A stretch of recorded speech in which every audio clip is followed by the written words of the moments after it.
Jumbi, cheer up, to your right. Back to Jumbi.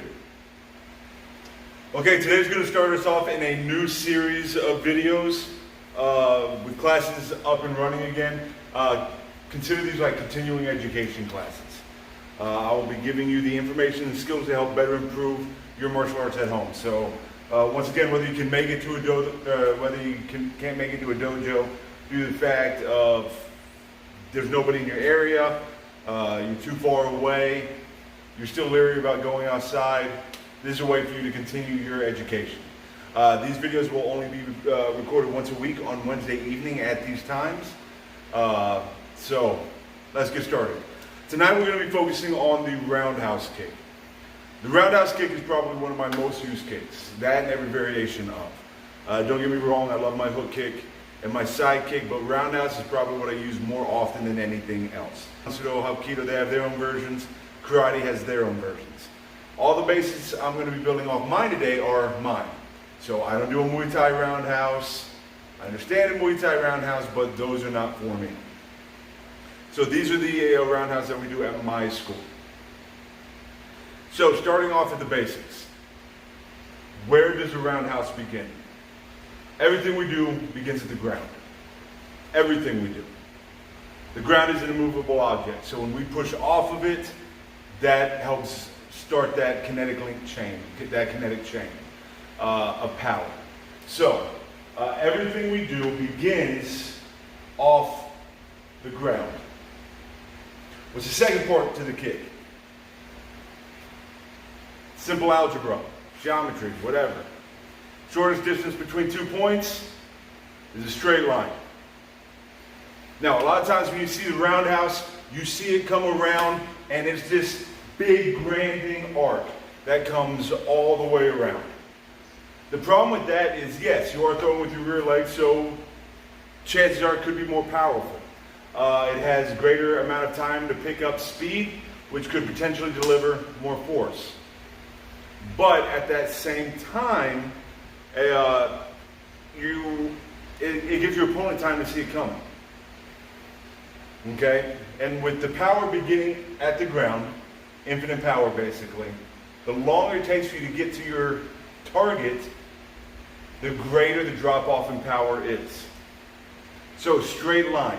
You notice 99% of Korean kicks, boom, we always come forward. Always come up with the kick.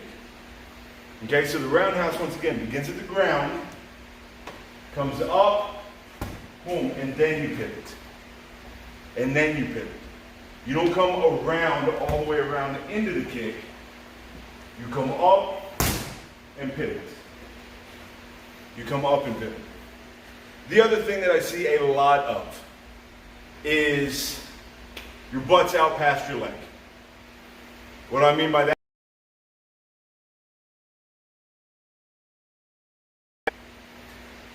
That is a way for you to cheat using your hips. And that goes to show you that you're not pivoting on your plant foot. When I do this next kick, I really want you to focus on my plant foot. A lot of times I see students throw kicks, roundhouses, and it's there. Your plant foot never moves. You have to pivot. Once again, if the power begins at the ground, it has to get through that foot somehow. And how does it get there? Through the core and through the hips. But the only way you can do that is if you pivot on that plant foot. So when you come up and around, notice how far I pivoted on my plant foot. My heel is turned all the way around. Now, of course, depending on what surface you are, you're going to have to adjust the way you pivot on that foot. But you really need to try on that plant foot. Whether you're in shoes, whether you're in bare feet, doesn't matter.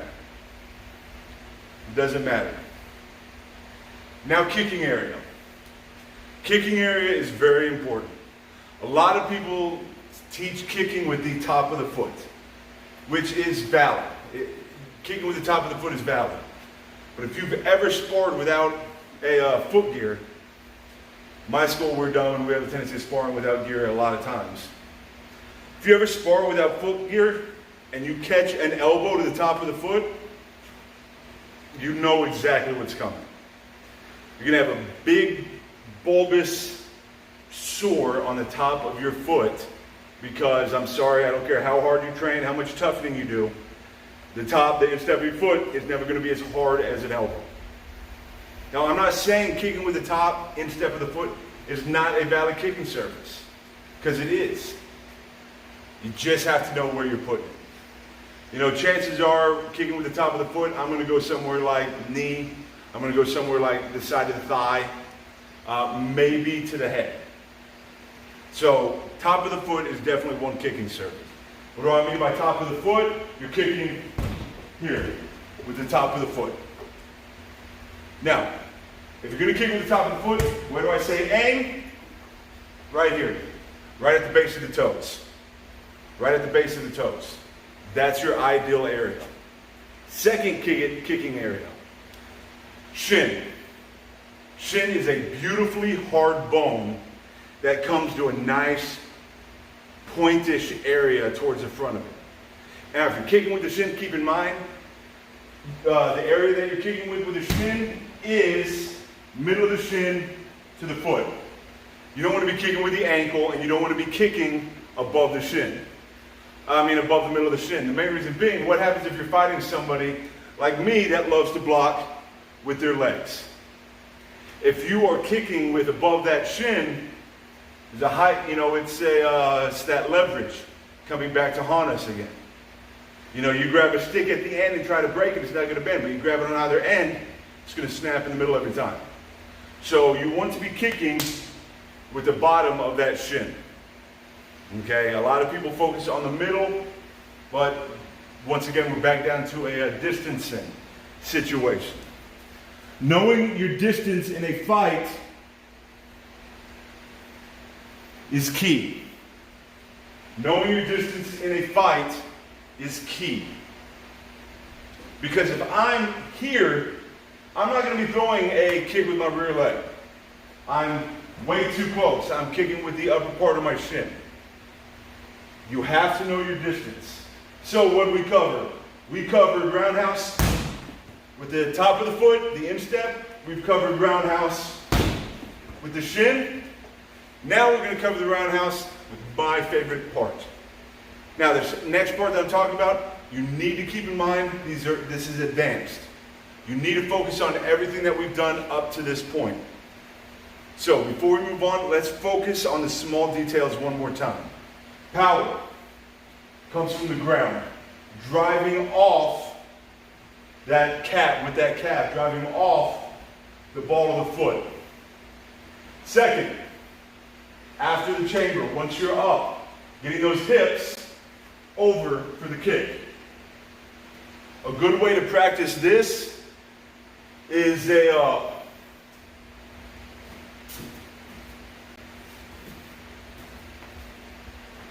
take a pad or a couch cushion, a pillow, a clay pot, whatever. You're going to bring your leg up into a kicking position, and you want everything flat, and you need to be able to balance on this area. You don't want up, and you don't want over rotation where you're pointing down. You want to be nice and flat, a nice even plane. So we have driving off the ground coming up, we have popping those hips over, and then we have distancing. Popping the hips is key. You don't want to be kicking up. You want to, after all, this is called a roundhouse, not a front snap kick. You need to be coming around with it. So, you're here in your fighting stance, coming up, here, back down, up, nice pivot, back down, up, pivot, back down. That pivot has to be on point because the next striking surface is with the ball of the foot. Now, I know a lot of schools don't teach this because it's dangerous for the kicker. In my opinion, it's also extremely dangerous for them if the kicker knows how to utilize this technique. So, kicking with the ball of the foot. Kicking with the ball of the foot is, what's the word I'm looking for? It's very technical. A lot can go wrong. Like for instance, you don't get your hips over enough.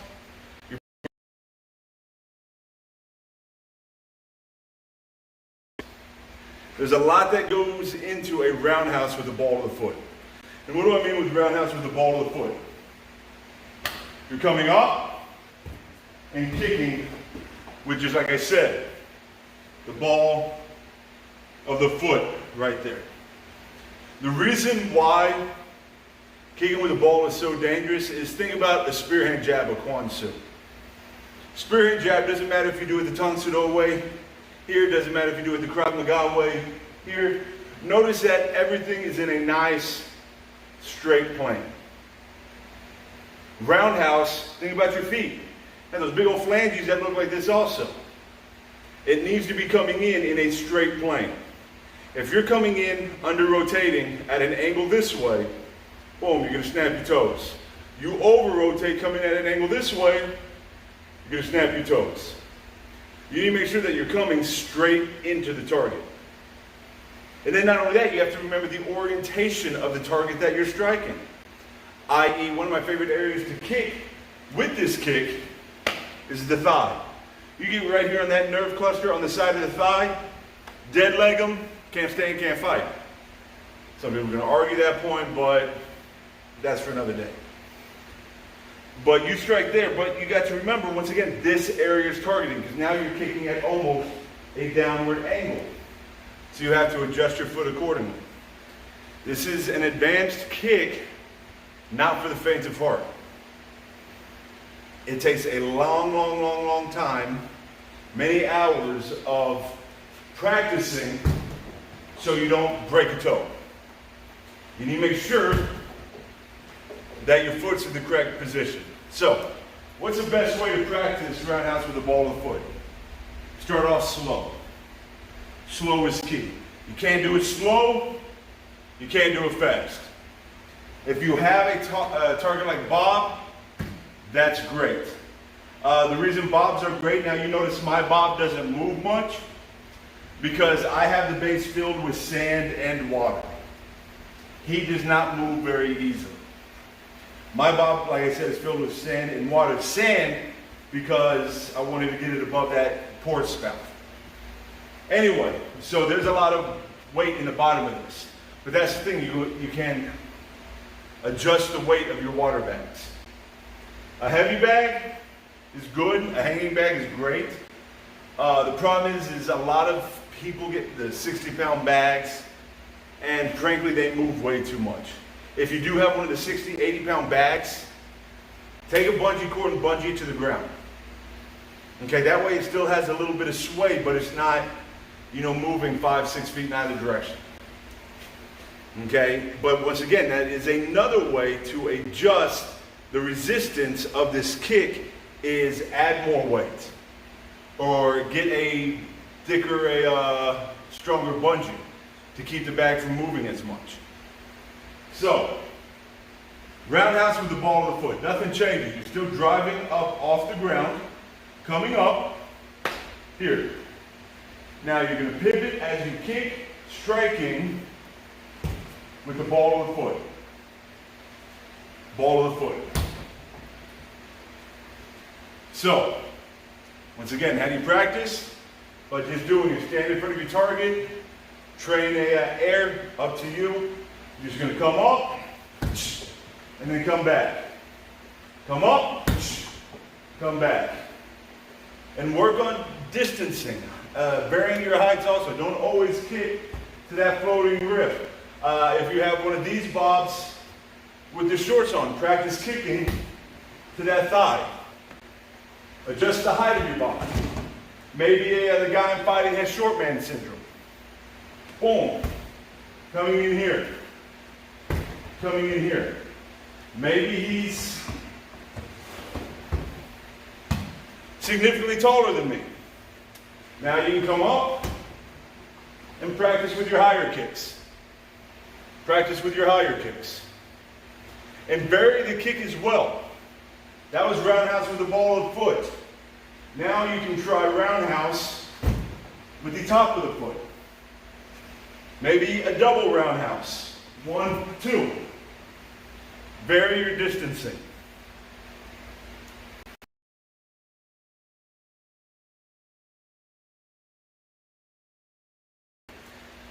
greatly depends on what kick you're throwing. If I'm throwing there's a rule of thumb that I like to follow. Hard, soft, soft, hard. What's that mean? Skull.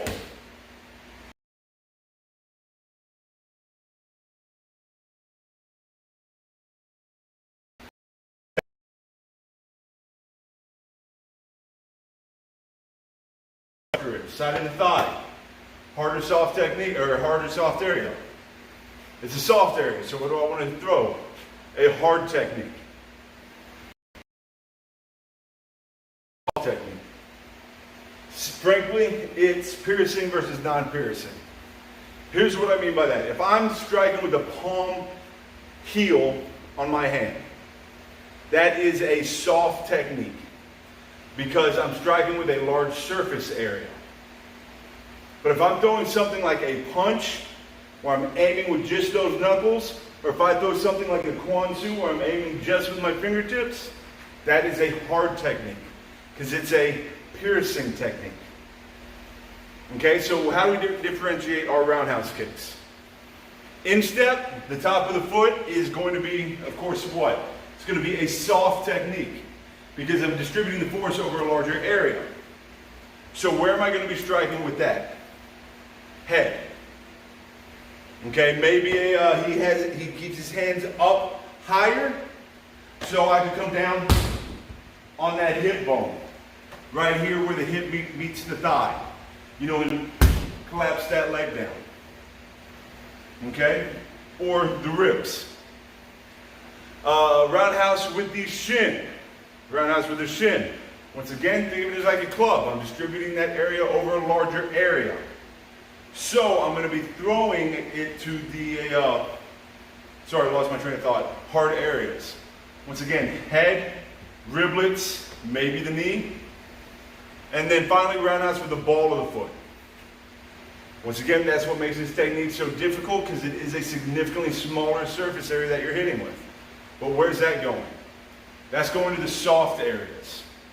Temple, nerve cluster on the back of the neck, solar plexus, pubic bone, groin, nerve cluster on the side of the thigh. Okay, those are valid, nice, hard, soft surface areas that you're striking with. So keep in mind, something to write down in your journal. Hard, soft, soft, hard. That holds true for 99.999% of all techniques that we throw. Okay, now distancing. Distancing is key. I know we've kind of touched on distancing before, but here's where it really comes through. You assume your fighting stance, whether you're right dominant side forward or whether you're left weak side forward. It's your fighting style is your fighting style. My fighting style, dominant right side forward. 90% of my kicks I'm going to be throwing with my lead leg. Why? Because my lead leg is close to my opponent and I can get it off faster. If I need the power technique, then I can come through with my weaker leg. If it's my weaker leg, once again, why is it my stronger technique? Because I have more distance to cover. More distance to cover, which means more time to pick up speed. So, that's where, once again, distancing comes into play. If I do want to throw a rear leg technique, I'm not just going to step in and throw my rear leg technique. Once again, because it is further, gives him more time to see it coming. So what am I going to do? I'm going to throw something with my lead hand, whether it be fingers to the eyes, whether it be a jab, whether it be a ridge hand. At the same time, what's that allowing me to do? Put more weight on my rear leg to explode into the chamber to throw that kick. Now, tonight we covered a few variations of the roundhouse. But mostly what we covered was variations in the kicking surfaces. But you saw how all those kicking surfaces can completely vary what the outcome is going to be. We didn't even get to the point what happens when you add spinning. What happens when you add jumping and spinning? But once again, all these come back to what? Roundhouse kick. I don't care what variation it is. You can't do a roundhouse. You cannot do any variations of. Spend time on your basics. Basics are key. Basics are what will save your life. Guys, thank you for joining me. I hope you all having a good time being back to our normal daily activities. Please, if you like the video, leave a like. If you really liked, please subscribe. Other than that, y'all have a great evening, and I will see y'all next Wednesday. Jumbi, cheer up, get ready. Y'all have a good evening.